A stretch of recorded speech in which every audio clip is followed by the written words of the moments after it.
Shabbat Shalom, family. Good morning. My apologies for being late to our meeting this morning. Let's have a word of prayer and get started in our scriptures this morning before we get into our Bible study in Ezekiel.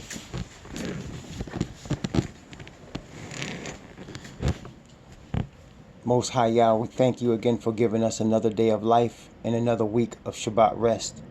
On this Shabbat, we ask that your name would be uplifted and honored and glorified as we study your word, that your spirit would guide and direct our paths in truth, that we might bring you honor and glory in obedience to your word, that we might be lights in this dark world according to your grace. In the name of the Messiah, Yahweh Shai, we pray. Amen.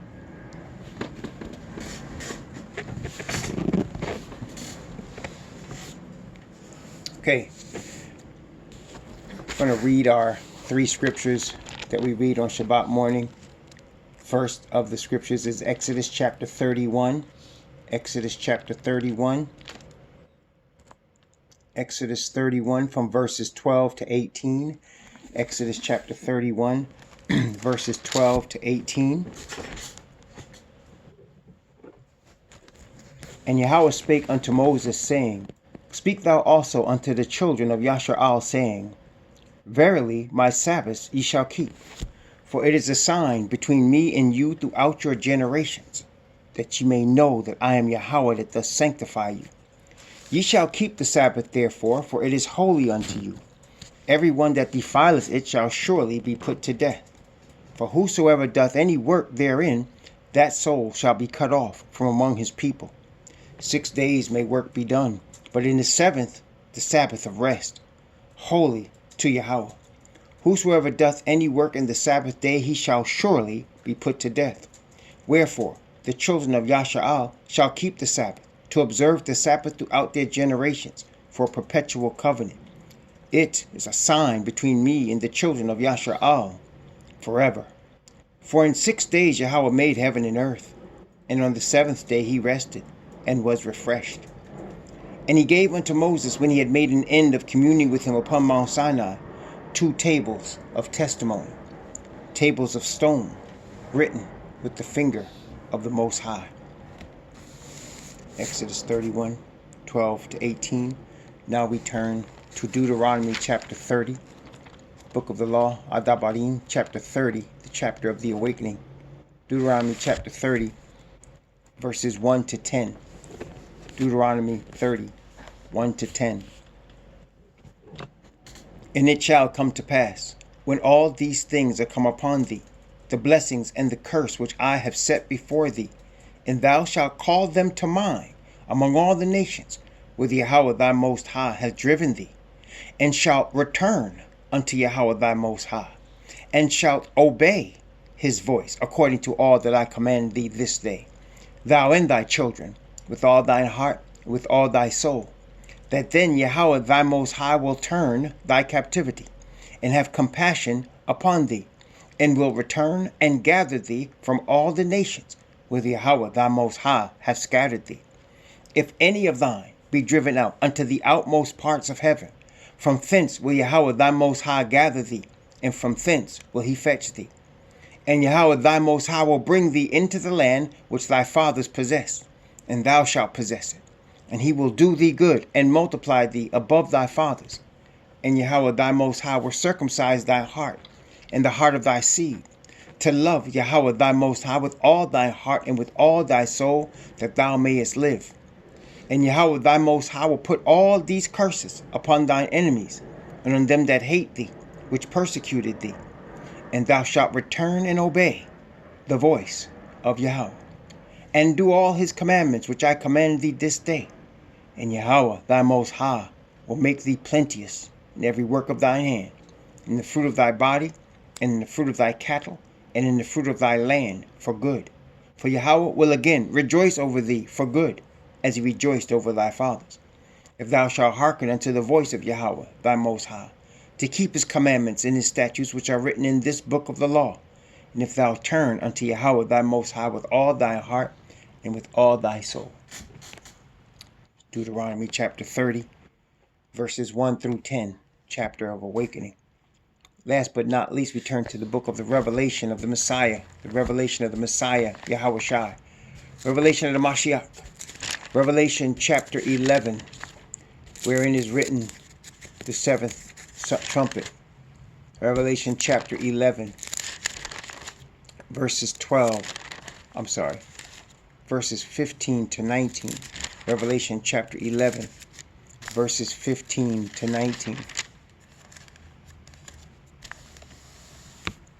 And the seventh angel sounded, and there were great voices in heaven saying, the kingdoms of this world are become the kingdoms of our Yah and of his Messiah, and he shall reign forever and ever. And the 24 elders which sat before Yahweh on their seats fell upon their faces and worshipped Yahweh, saying, we give thee thanks, O Yahweh al Shaddai, which art and wast and art to come, because thou hast taken to thee thy great power and hast reigned. And the nations were angry, and thy wrath is come, in the time of the dead, that they should be judged, and that thou shouldest give reward unto thy servants, the prophets, and to the saints, and them that fear thy name, small and great, and shouldest destroy them which destroy the earth. And the temple of Yahweh was opened in heaven, and there was seen in his temple the ark of his testament. And there were lightnings, and voices, and thunderings, and an earthquake, and great hail. These are the scriptures that we read on the morning of the Shabbat. Praise the Most High Yah. Thank you, Isha, for sharing the scriptures, posting them in the room for us. We have been studying the book of Ezekiel, and we have been looking at the prophecies, and of course comparing them to where we are today and what they mean. Because, as it is written in the book of Revelation, the prophecy is given to show the servants of the Most High things which must shortly come to pass. And what many people, as we have stated and noted, what many people make a mistake when they study prophecies like Ezekiel or Jeremiah or Isaiah, either they make a mistake of trying to replace the Israelites that are mentioned, because the only people that are being talked about in these prophecies are Israelites. There's no other people that's being discussed in terms of both curses and blessings. It's Israelites. That's the only nation that's being discussed by these prophets. And so what people try to do is replace these prophets with people that aren't of the nation of Israel, generally with sons of Japhet or with Christians, neither of which the Bible ever speaks about in terms of being his people. The Bible never, and I want anybody that hears me in YouTube land, anyone, please show me where the Bible said that the Messiah was coming to do away with the commandments of the Most High, to do away with what he taught to Abraham, to do away with what he taught to Moses, and to start a new religion called Christianity and do away permanently with his people. I don't see it anywhere in the scriptures. As a matter of fact, as we study the scriptures as Israelites, what we are taught is to compare scripture with scripture. You see, the Gentile way, which is based in the Greek philosophy of education, they will take one scripture and one verse even and analyze it from every angle, never comparing it to other scriptures, but making it an island unto itself, as if there's nothing around it and nothing else exists. And then they'll make doctrines, even whole denominations, based on their interpretation of this one verse, whatever the verse may be. Whether it's the concept of new covenant, was the concept of church, whatever it is, they will, even the Catholic Church, what they created is what they call apostolic succession. In other words, they're saying that Peter was the head disciple. And after Peter, there was going to be a succession of disciples all the way till now. The Bible never said that. The Bible never implied that. The Bible never said that Peter was any head. But they took one verse where Most High is talking about the Messiah, and he said, upon this rock I'm going to build my church, and they made it Peter, and from thence you have a whole worldwide, the word Catholic means universal, you have a whole universal denomination that the Bible speaks of as the great whore. So we have to be careful when we're looking at the scriptures, and one of the mistakes people make is they try to take what the prophets say about Israel and inculcate it or put it into some other group that it's not talking about. That's problem number one. Problem number two is many of the brothers that are looking at these prophecies, they're seeing that these prophecies came to pass in a certain way. And they're looking for the exact places and locations that that happened then to happen now. The most important location of all in the scriptures is Jerusalem. We understand that. The Bible many times is speaking of Jerusalem, but we also have to understand, as we're talking about locations, that the Bible very plainly gives us the fact that there will be a new Jerusalem. Therefore, what you're looking at in the Middle East now is not the one that we should be concerned with. It is not the one that prophecy is talking about. When it's talking about future, it's talking about the new Jerusalem, as the Bible has shown us in several different places, 2 or 3 witnesses for sure.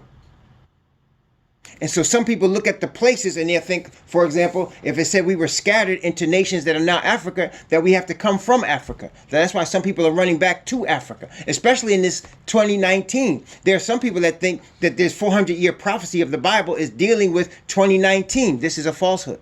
And many people are going to Ghana. Let me tell you something. H.R. 1242, which the U.S. government passed 1 year ago under the Trump administration, has not. If you think that Babylon is going to bless Israel, you need to read their Bible again. You hear what I said? If you think in your mind that Babylon is going to bless Israel, that it is in the heart of Babylon to bless Israel, you need to go back and read that Bible again. It was not in the heart of the Egyptians to bless Israel. The Egyptian land and their economy was destroyed by plagues. They had no choice. So they didn't write any law that said we're going to bless the Israelites with their own land and let them go. Brothers and sisters, we have been in this land of the Americas for actually more than 400 years. If you look at history, you will know that that's the truth.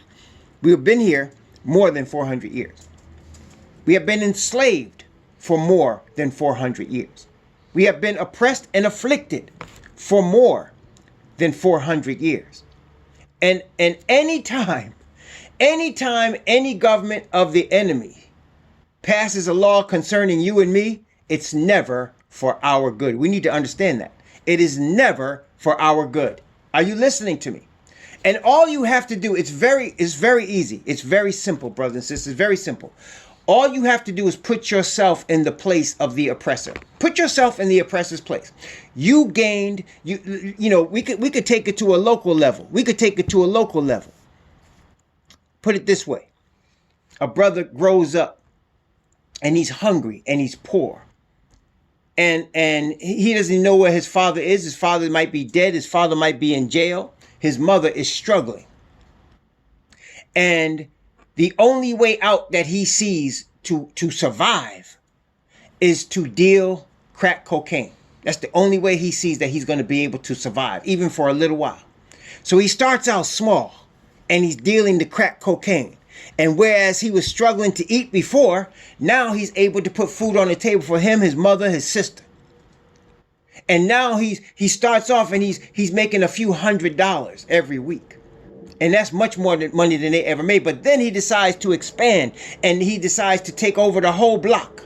And he's making hundreds of dollars per day. Then he decides to continue to expand and he's making thousands of dollars per day. Now he's living large. But he knows, because on his way up, he has had to eliminate some of his competition. He has had to eliminate certain people. He had to go get a gun and he had to kill certain people to take over their territory. So now he is continually looking over his shoulder. Why? Because he has killed people to take over territory. And there's some other young brothers that's like him that's going to turn around and kill him. So he has to continually look over his shoulder between the wrath of people that will come after him because of how he got there and the police who are after him to put him in jail. Does that story sound familiar, brothers and sisters? Y'all heard that story before? And let me ask you, how does it end? Well, it either ends in the police catching him and he's going to jail for a long time, or he's dead. That's generally how that story ends, right? That's generally how it ends. Well, that's the same with the oppressor of the people of the nation of Israel, with the sons of Japhet. They have come out the caves and the mountains of Europe. That's where they come from. And they struggled. And they began to be very aggressive. And they took over nations. and they would kill people and take over. First they came over and they took over a little section, then more, then more, then more. Then they went from one ocean to another when they couldn't take over anymore, and they killed anybody in their path that would stop them. They did it in North America. They did it in South Africa. They did it in Australia. They did, and of course they're in Europe where they're from. So they've taken over, but they messed up when they went into West Africa and started taking the chosen people as slaves. They messed up. And they took us and they brought us here in chains. They messed up. And instead of acknowledging they sin, instead of repentance, they are scared because they are scared that one day, because of what they have done to get where they are, somebody's going to turn around and kill them. If they let anybody get equal with them, they're afraid they will get killed. They will be destroyed. They'll be annihilated. They're afraid of that. And then instead of, I use the analogy of the police in this place is the Most High. They're afraid of the true Most High because they're afraid of the retribution, and they know white Jesus is not going to save them. They know that. That's why when it comes down to it, when the rubber hits the road, they ain't trusting no white Jesus. They trusting in bombs and in guns. They trusting in Smith and Wesson. That's what they really trusting in. They trusting in military power and force and might. That's how they got where they came.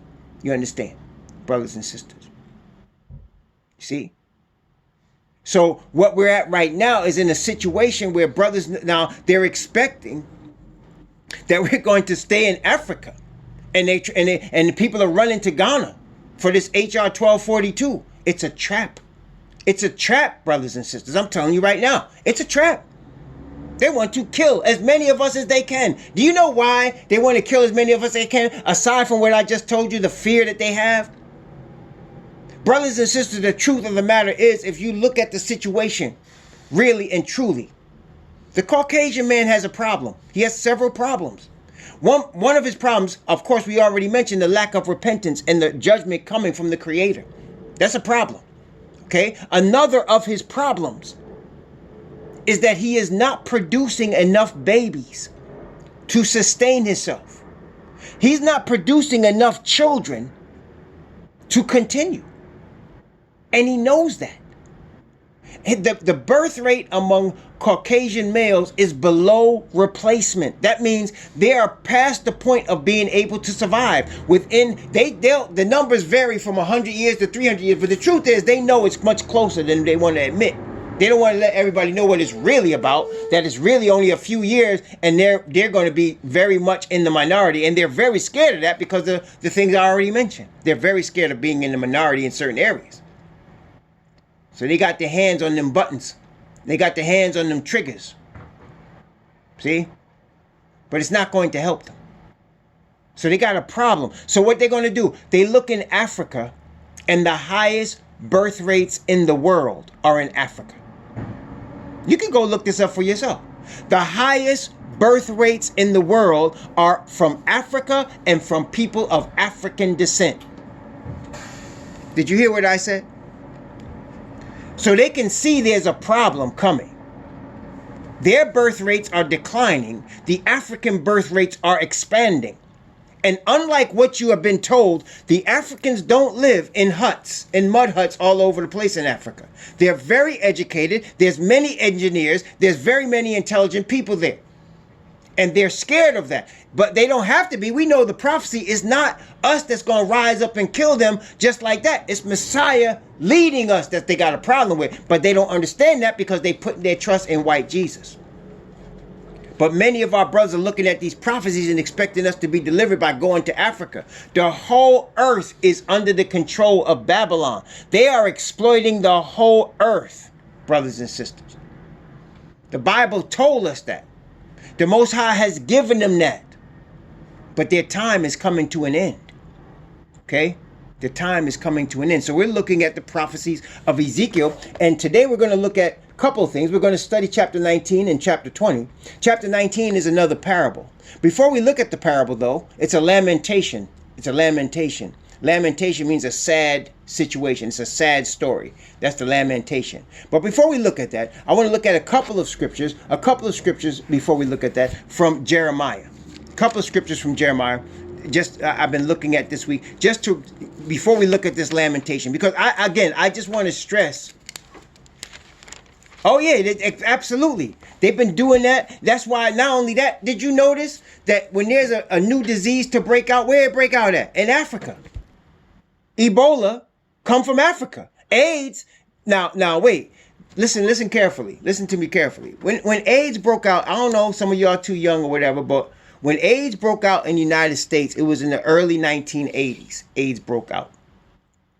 And AIDS was killing the homosexual men.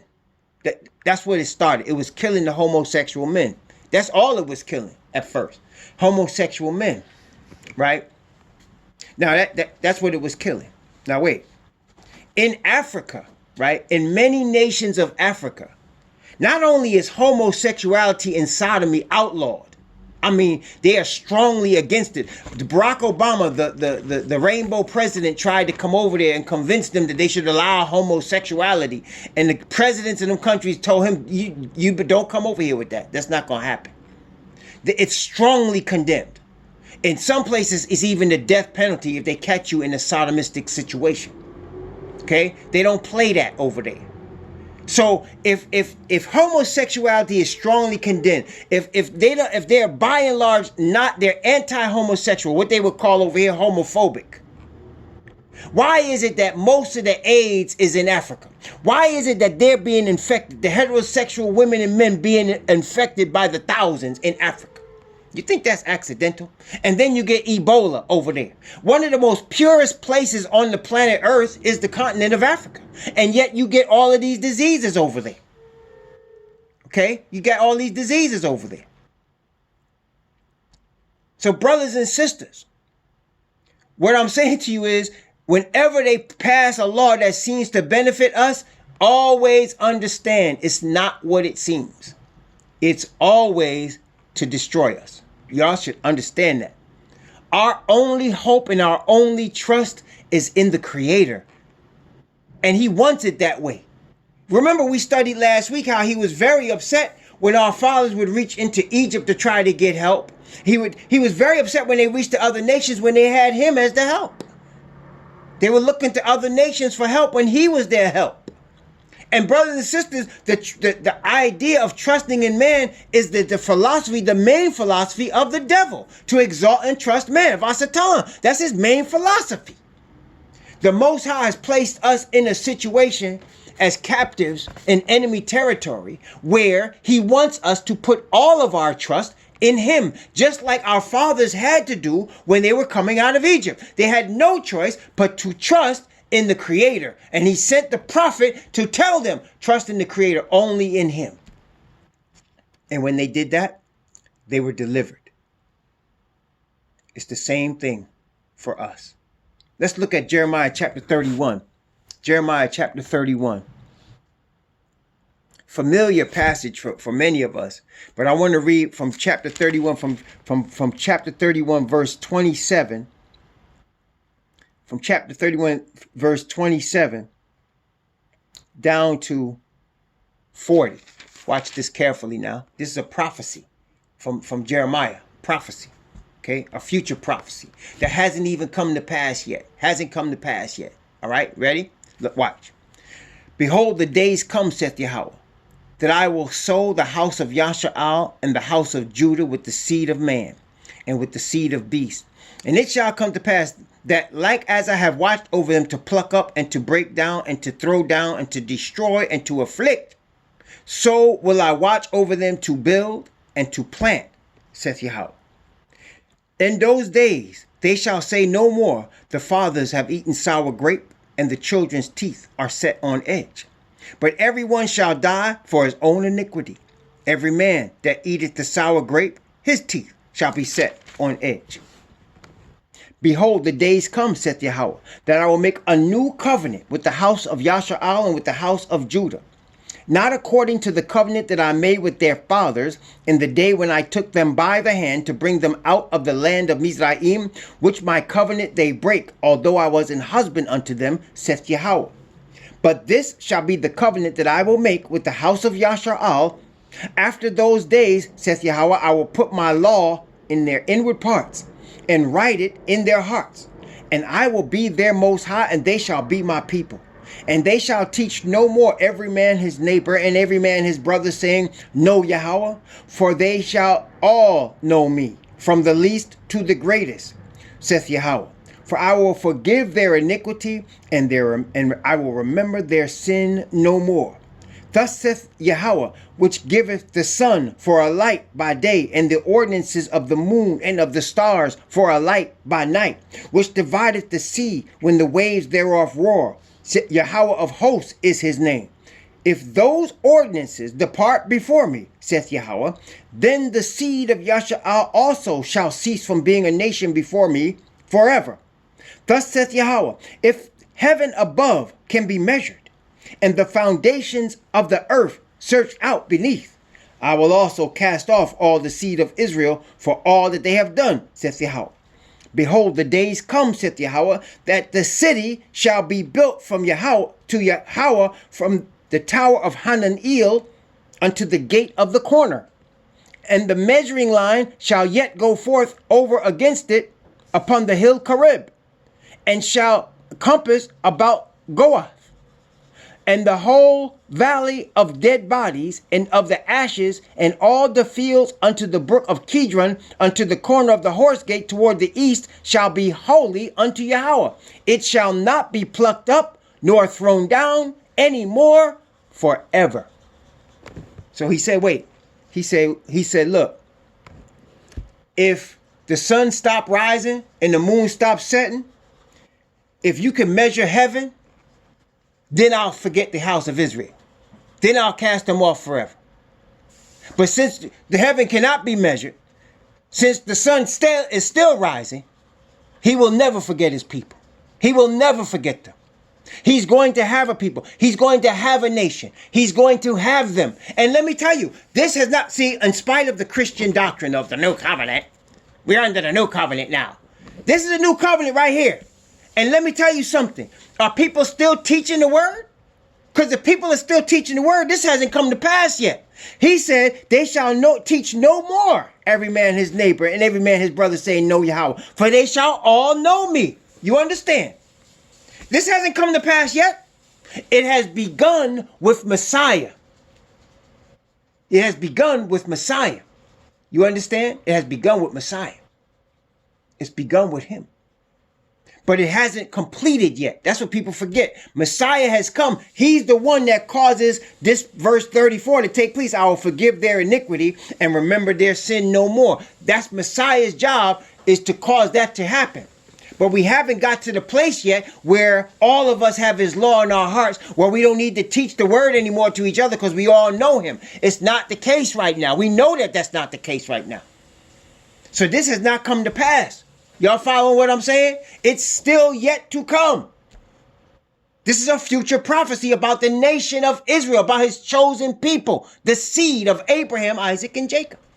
So no matter what we read in Ezekiel, no matter how tough it gets, and let me tell you, we already read how it got tough. Y'all can hear me, right? Testing 1, 2, 3. It's already gotten tough. We've already read some tough stuff. We've already had. No matter how tough it gets, I want y'all to remember, brothers and sisters, the word promises, if the sun can stop rising and setting, if the heaven can be measured, then he's going to cast off the seed forever. And the day's going to come when his law is written in our hearts by his spirit through Messiah.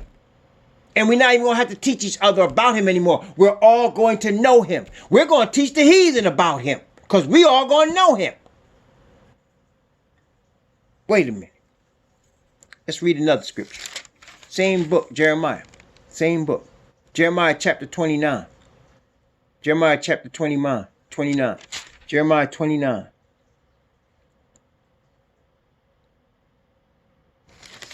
This is about the 70 years that they were in Babylon, but it's also about us today. You see, that's what I'm saying. It's not only literal local, it's future worldwide. We have to understand that. Because just like they were captive in ancient Babylon, which no longer exists, there is a spiritual modern Babylon. There's a modern Babylonian system today, and we are in it.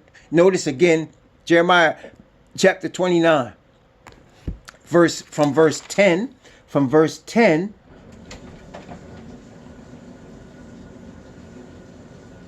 Let's see. From verse 10 down to verse 14. From verse 10 down to verse 14. Notice what it said. For thus saith Yahweh, that after 70 years be accomplished at Babylon, I will visit you and perform my good word toward you, and causing you to return to this place. For I know the thoughts that I think toward you, saith Yahweh, thoughts of peace and not of evil, to give you an expected end. Then shall ye call upon me, and ye shall go and pray unto me, and I will hearken unto you. And ye shall seek me and find me, when ye shall search for me with all your heart. And I will be found of you, saith Yahweh, and I will turn away your captivity. And I will gather you from all the nations and from all the places whither I have driven you, saith Yahweh, and I will bring you again into the place whence I caused you to be carried away captive. Because ye have said, Yahweh hath raised us up. No, wait, that's it. I'm sorry. Just 14. I'm sorry. I'm going a little far. My bad. But that's it. You see? So he is going to bring us. Wait a minute. Let's one more. The mouth of 2 or 3 witnesses. Let's get one more from the same prophet. Let's get one more. Jeremiah chapter 30. Jeremiah chapter 30. This is about to come to pass. You see, we read that 70 years already came to pass, but we're going to be delivered. Chapter 31 we read has not come to pass yet. As of right now has not, but it's going to be. Let's read something else. Jeremiah chapter 30. Jeremiah 30. Let's see. I'm going to begin at verse 1 and go down to verse 11. Jeremiah 30 from verse 1 to verse 11. Notice what it said. Jeremiah 30 verse 1 to verse 11. The word that came to Jeremiah from Yahweh, saying, Thus speaketh Yahweh most high of Yasha'al, saying, Write thee all the words that I have spoken unto thee in a book. For lo, the days come, saith Yahweh, that I will bring again the captivity of my people, Yasha'al, and Judah, saith Yahweh. And I will cause them to return to the land that I gave to their fathers, and they shall possess it. And these are the words that Yahweh spake concerning Yasha'al and concerning Judah. I want you to know, every time we're reading these prophecies, he's not talking about any other nation. He's talking about one people, Israelites. The Israel and Judah, the divided nation, the divided kingdom. That's who he's talking about. That's what all this is about. Okay? Thus saith Yahweh, we have heard a voice of trembling, of fear, and not of peace. Ask ye now and see whether a man doth travail with child. Wherefore do I see every man with his hands on his loins as a woman in travail, and all faces are turned into paleness. Alas, for that day is great, so that none is like it. It is even the time of Yaakov's trouble, but he shall be saved out of it. For it shall come to pass in that day, saith Yahweh of hosts, that I will break his yoke from off thy neck, and will burst thy bonds, and strangers shall no more serve themselves of him. Praise the Most High. But they shall serve Yahweh their Most High, and David their King, whom I will raise up unto them. Therefore fear thou not, O my servant Yaakov, saith Yahweh, neither be dismayed, O Yasha'al, for lo, I will save thee from afar, and thy seed from the land of their captivity. And Yaakov shall return and be in rest and be quiet, and none shall make him afraid. For I am with thee, saith Yahweh, to save thee. Talking about Judah and Israel. Though I make, though I make a full end of all nations, whither I have scattered thee, yet will I not make a full end of thee. But I will correct thee in measure, and will not leave thee altogether unpunished. Wait a minute. Has David been risen up yet? Y'all see David on the throne? Not yet. You see, brothers and sisters, they ran over there into that Israeli land. Ain't no David on the throne over there.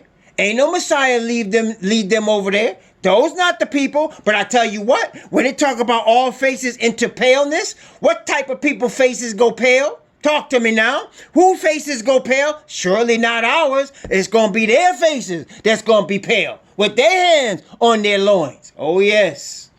Oh, yes. Their faces going to be pale. They're in the wrong place, on the wrong land.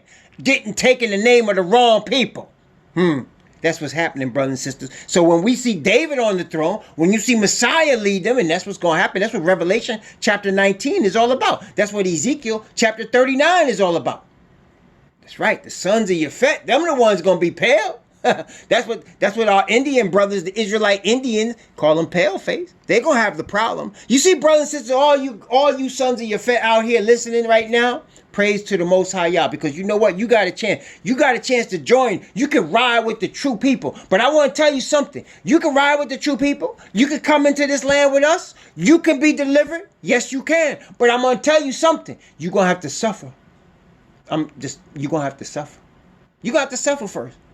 Because we suffering. You understand? You joining with us? Okay. Come on in. Let's ride. But I want to tell you something. Ain't going to be no joyous ride. This not going to be no easy ride. That's why most of the people from the sons of Yafet that join with the Israelite nation, y'all know, y'all come from poor backgrounds. Most of y'all struggled in your life. Because you understand what our struggle is about. Because you've been there. Because you've been inside. You've been involved with it. You've been in it. That's why you can relate. You understand? Testing 1, 2, 3. You following me? But most of y'all, 5, 6 of y'all gonna have a trouble. Gonna have problems. You see right here? When David, he said, just in case you didn't understand it, he said, I will raise him up. That means he understands David is dead. He understands David in his grave. He understands that. And he's saying, I'm going to raise him up. That's first resurrection talk right there. That's first resurrection talk. Blessed and holy is he that have part in the first resurrection, on whom the second death has no power. Praise the Most High. So we're going to read Ezekiel chapter 18. It's a parable. It's a lamentation. It's a lamentation about us and our fathers. Yes, it's a lamentation about us and our fathers. We're going to read this chapter 19. And then after the break, we're going to start chapter 20. Okay, after the break, we're going to start chapter 20. Because chapter 20, boy, yeah, chapter 20 is something else. So we're going to start chapter 20 after the break. But let's read this lamentation. Notice what it says. You see what it says. No matter how bad it gets, I want y'all to remember, he ain't forgotten his people. I want y'all to remember that. No matter how bad it gets, no matter how many of us they string up, no matter how many of us is in jail, no matter how many of us they shoot in the street, no matter how many of us they trap with these HR 1242s to send us to Ghana and to mess us up, no matter how many of us they do that to, he ain't forgotten his people. Y'all need to remember that. He hasn't forgotten who his people are. He going to deliver them. Praise the Most High Yah. Notice again, Ezekiel chapter 19. Ezekiel 19. Going to start, remember again, it's a parable, so in the beginning or the end, it tells you all about it, right? So let's look at verse 1, chapter 19, verse 1. Let's read that first. Ezekiel chapter 19, verse 1. Notice what it says. Moreover, take thou up a lamentation for the princes of Israel. Okay, so first of all, in this particular parable, remember what we said earlier, the parable, either in the beginning of the parable or in the end of the parable, it will tell you what the parable is about. So this here, in this particular case, now the last parable that we read in Ezekiel was I think it was chapter 17, and at the end of the parable, it told us all about it. This one, in the first line is telling you what the parable is all about. Moreover, take up a lamentation for who? The princes of Yasha'al. All right, everybody got that? Testing 1, 2, 3. So you see, this parable is about the leadership of the nation. It's a lamentation. It's a sad story about the leadership of the nation. Wait a minute. I want y'all to think on this as we going through. The leadership of the nation of the Israelites. Well, today, let's just talk about people in the developed nation, so-called developed nations, especially I'm in the United States of America. Who is the Israelites in the United States of America? Who is the Israelites that's here? Who are the Israelites in the United States, in the UK, and who are the Israelites? That's right. Where are they from? How'd they get here? Who are these people? Where are they from? How'd they get here? They came here in chains, right? These are people that came over here on slave ships in chains, right? These are the Israelite people, right? Now, today, do we have princes of Israel? Are there princes of Israel among us? Are there religious leaders? Yes. Yes, there are. Yes, there are religious leaders among us today. But the problem, of course, is the majority of these leaders are con artists, or they themselves are being conned. Huh? The majority of leaders are con artists, or they themselves are being conned. And just what happened with these leaders in the book of Ezekiel chapter 19 is the same thing that's going to happen to the religious leaders today that we're dealing with, that are supposed to be religious leaders, and what they are really is paid agents of our enemy. Paid agents of our enemies. That's what they are. Brothers and sisters, they've been planning this. The FBI, CIA have been doing this stuff a long time. They know how to control masses of people. They know how to present messages to people. They know how to bring forth and train people to be leaders, and have people think because they look like you, they sound like you, that they are for you. No, brothers and sisters, remember, Judas looked like us. Yeah, like him. Judas looked like us. Huh? Judas looked like us. And Judas was a traitor. Right? Judas looked like us. Judas was a traitor. Balaam looked like us. Balaam helped Moabites to try to destroy us. He was a traitor. And he did it for money, just like Judas. Brothers and sisters, we praise the Most High, because there's nothing new under the sun. There's nothing new under the sun. So brothers and sisters, offer a brother enough money and he will sell his mother. Look, brothers and sisters, that's why we try to tell to you. I try by the grace of the Most High and by his Spirit to stress to you. Don't get caught up in Federal Reserve notes, man. Get what you need to eat, what you need to pay your bills, little savings if you can get it. Okay? But don't get caught up in getting rich in Federal Reserve notes, because they will use that desire to exploit you and to destroy your people. That's what they're doing, okay? Because Federal Reserve notes are just that. They are pieces of paper that are printed on behalf of the U.S. Treasury, okay? Printed by the Federal Reserve on behalf of the U.S. Treasury. And people think they're getting rich by collecting these things. What they're doing is getting trapped. And so there are many of us that think what I just said is foolishness. And they will take that dollar as quickly as they can, as many millions and billions as they can get, and they will sell whatever they need to sell from their own fanny to their mother's fanny to get it. And so we need to understand, brothers and sisters, trust the Most High, trust his word and his spirit. When he raises up a leader of religious connotation, your spirit of the righteousness of the Most High that has been given you, your spiritual discernment, the discernment of the word will bear witness, because that's what this is about, bearing witness, will bear witness that that teacher belongs to the Most High Yah. Don't let your Christian values fool you. Okay? Don't let them fool you. Because what I find, brothers and sisters, many times what we're finding, my wife and I have been noticing, there are people that are being raised up as Hebrew Israelites. They look like Hebrew Israelites. They sound like Hebrew Israelites. But what they're really doing, either they're doing this purposely or they're doing this because they don't know any better. They're Hebrew Israelites, but they're trying to establish Christian churches. Did you hear what I said? They're Hebrew Israelites, but they're trying to establish Christian churches. What do I mean by that? Well, you start off talking about how we are all Hebrews. You start off like that, right? But then the reverend still wants his money. So he said, don't get carried away. Don't get carried away. Let's buy a building. Let's buy a building for ourselves. Hey, listen, let's have Pastor's Day and First Lady Day because he's the teacher. Let's send him away. Let's give him more money. Brothers and sisters, what they're doing is they're turning the Israelite nation into a Christian nation. That's what's going on, brothers and sisters. Be careful of that. We're not Christians. Don't follow what Christianity has taught you. Look at what the Bible said. The Bible never had the brethren come together to build a giant building except it was Solomon's temple. And that's the only one. And that was destroyed. And the next one is going to be made without hands. Are you listening to me? After that, there was no other. And so we're not supposed to be putting money together for no buildings. We're not supposed to be giving money to some pastor to fly him to Israel, to fly him this place or that place. We're not supposed to be doing that. No. No. Brothers and sisters, be careful, because the money has got a pull on our brethren. I don't want it to get a pull on us. That's my problem. I'm fasting and praying so that it doesn't get a pull on me or any of my brethren. Only my brothers and sisters. Don't get caught up in lotto. Don't get caught up in getting rich and famous. Don't get caught up in that. I don't care. On the YouTube channel, listen to me, man. I don't even care if I get 100 subscribers or 1 million subscribers. That really doesn't matter to me. I'm serious. I do not care. They've already, y'all know, they've already, blanked me out, so I can't even do live anymore. I can't do it on YouTube. And I only got like 500 subscribers. Why they do that? They're scared. You know what I'm saying? And I don't blame them. I would be scared if I was them too. If I was unrepentant Gentile, I would be scared. Yes. If I was an unrepentant Gentile, I surely would be scared. No question. But they ain't got to fear me. They got to fear the message. They don't got to fear the messenger. They got to fear who authored the message. You understand? They ain't got to fear the messenger. I ain't going to hurt them. It ain't me. They got to fear who authored the message.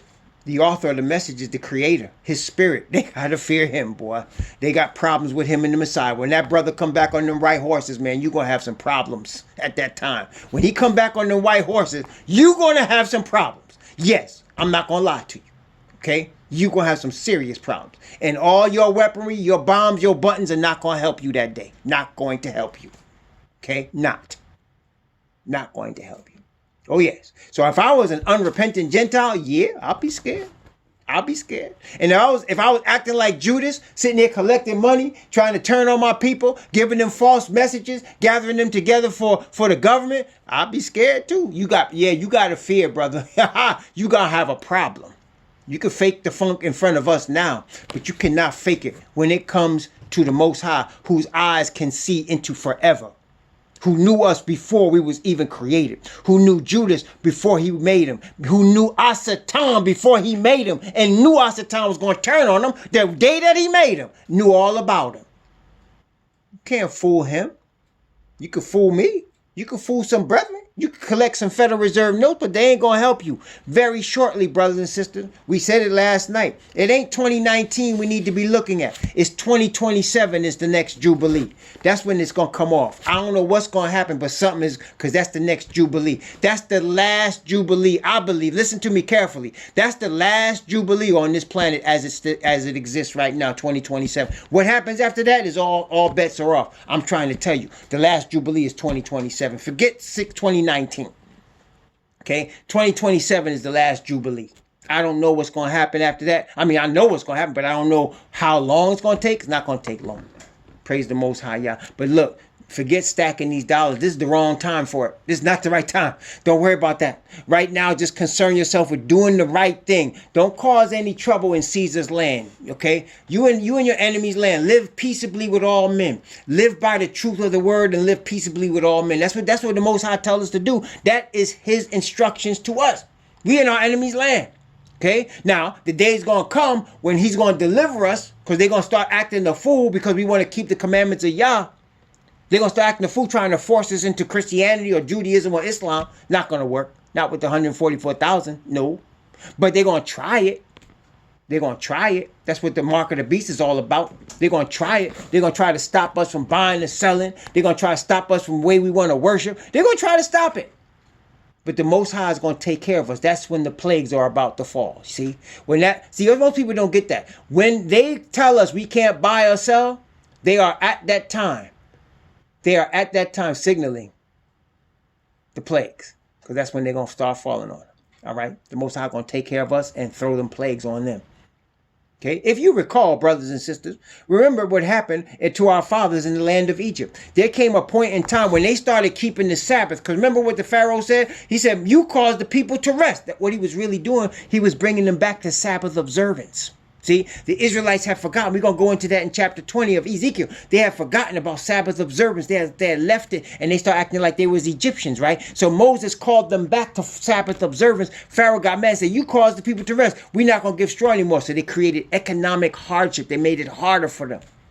That's what's going to happen here. See, so start putting your trust in the Creator and in his word now. It won't be so hard for you then. You understand? Because it's getting ready to come off. Let's continue this lamentation. So now we know it's a lamentation about the princes of Israel. So let's continue now. Ezekiel chapter 19 from verse 2 down to verse 8. Ezekiel 19 from verse 2 down to verse 8. Notice what it says. And say, what is thy mother? A lioness. She lay down among the lions. She nourished her whelps among the lions. And she brought up one of her whelps. And it became a young lion. And it learned to catch the prey. And it devoured men. The nations also heard of him. He was taken in their pit, and they brought him with chains unto the land of Egypt, the land of Mizraim. Now when she saw that she had waited and her hope was lost, then she took another of her whelps and made him a young lion. And he went up and down among the lions. He became a young lion and learned to catch prey and devour men. And he knew their desolate places, and he laid waste their cities. And the land was desolate, and the fullness thereof by the noise of his roaring. Then the nations set against him on every side from the provinces, and spread their net over him. He was taken in their pit. Okay, let's continue from verse 9. Let's read verse 9. Yeah, verse 9. And they put him in ward in chains and brought him to the king of Babylon. They brought him into holes, that his voice should no more be heard upon the mountains of Israel. So obviously he's talking about the prince of Israel. He said it in the beginning, and he's showing how the princes led the people into chains in Egypt, and they led the people into chains in Babylon. The princes, this is the Lamentation, so that they led the people into chains in Babylon, and their voices was no more heard upon the mountains of Israel. Why? Because they were taken off the land. Taken off the land. Okay, they were taken off the land. So their voices was no more heard. All right. That's where we are today, actually. Right. We're not in literal local Babylon anymore, but we're in future Babylon right now. We're in modern Babylon right now. We're in mystery Babylon the Great, the mother of harlots right now. We're being controlled. And our leaders are leading us there. Testing 1, 2, 3. You hearing what I'm saying? The leaders leading us there. Brothers and sisters, you got to follow the word, follow the Father, follow the Father, follow the Father, keep his commandments, statutes, and judgments, follow his spirit of righteousness. Remember what he said, I counsel thee to buy of me gold tried in the fire, that thou mayest be rich, and white raiment, that thou mayest be clothed, and anoint thine eyes with eye salve, that thou mayest see. Hold on. What is that? That gold tried in the fire. That's his perfect righteousness. That robe that covers our nakedness. That's the purity of that righteousness that covers us. And the eye salve is the Spirit, the Holy Spirit, the set apart Spirit of the Father that give us discernment to see where we at, what we really look like, what the situation really is. You following me? Testing 1, 2, 3. That's what he wants us to do in Laodicea while we in Laodicea. Okay, that's what he wants us to do. Praise the Most High Yah. So their voices was no more heard on the mountains of Israel. Let's continue. From verse 10 to verse 14. Thy mother is like a vine in thy blood, planted by the waters. She was fruitful and full of branches by reason of many waters.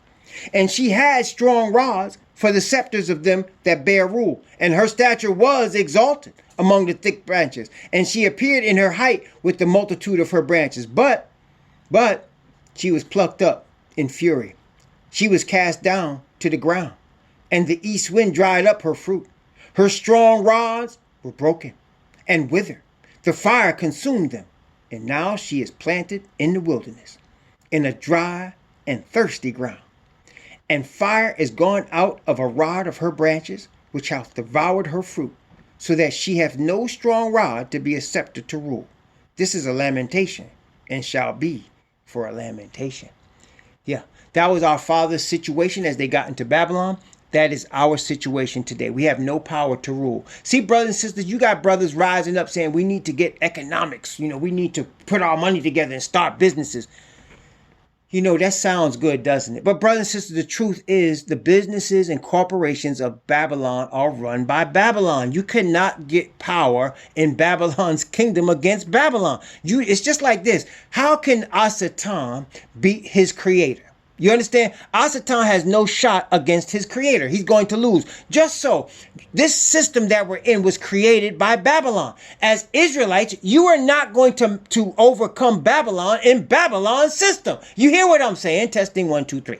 That's exactly right. They destroy anything. Anytime we start to rise up in their system, on the real, as a group, as a nation, please, they're gonna put that down because this is their system. This is their system. You are not going to rise up and overtake them in their system. Okay? You're just not going to do that.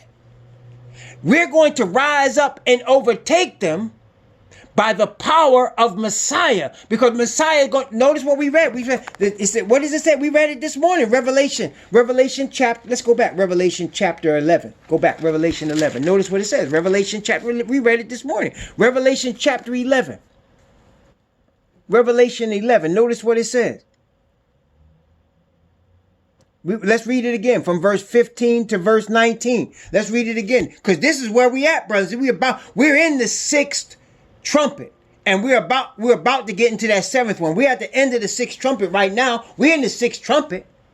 Okay, and so the 144,000 about to give their message. That's what's caused the earthquake in the sixth trumpet, and then come the seventh trumpet. And it's going to come very quickly. Watch 2027. I believe the 144,000 are going to break off with their message in 2027. I believe they're going to break off with it.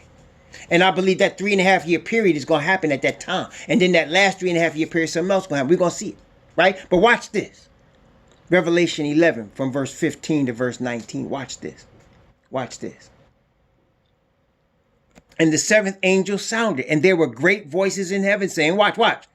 The kingdoms of this world, that's Babylon's kingdoms, are become the kingdoms of our Yahweh and of his Messiah. See, he's going to overturn, destroy this kingdom. You're not going to overcome Babylon and Babylon's kingdom. Either you're going to join Babylon and Babylon's kingdom and get what Babylon got coming, or you're going to join with Messiah and be part of his kingdom. You cannot be part of both.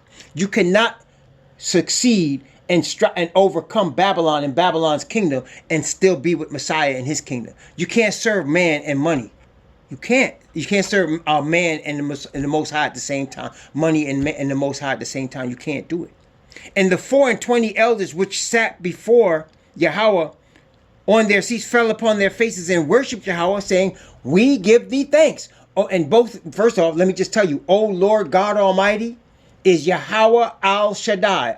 God Almighty is Al Shaddai. Yahweh Al Shaddai, which art and wast and art to come, because thou hast taken to thee thy great power and has reigned. And notice, and the nations were angry. Why were they angry? Because they saw that all their plans are failing.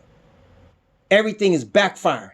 Every plan they had to try to destroy the nation of Israel is backfiring. Everything they had to try to dominate on this earth forever by the power of man is backfiring. And the nations were angry, and thy wrath is come, and the time of the dead that they should be judged, and that thou shouldest give reward unto thy servants the prophets, and to the saints, right? And to them that fear thy name, small and great. Wait, and shouldest destroy them which destroy the earth. This is the seventh trumpet. And notice the last thing that the Most High Yah shows the prophet in the last trumpet, that's meaning the end of this present world as it now stands. What does he show? Verse 19. And the temple of Yahweh was opened in heaven. And there was seen in his temple the ark of, and it says testament, but the translation is what? Ark of the covenant. The last thing is shown, the ark of the covenant. Why? Because, brothers and sisters, it's the covenant that is being attacked. When you attack the covenant, you are attacking the character of the Father, because the covenant is righteous and the Father is righteous. The covenant is set apart and the Father is set apart. So therefore, the covenant is an extension of who he is. It is an extension of his character. So when people are trying to change the law, say that the law has been changed or the law has been done away with, they are attacking the Father, who is the Father of the nation of Israel. They're attacking him.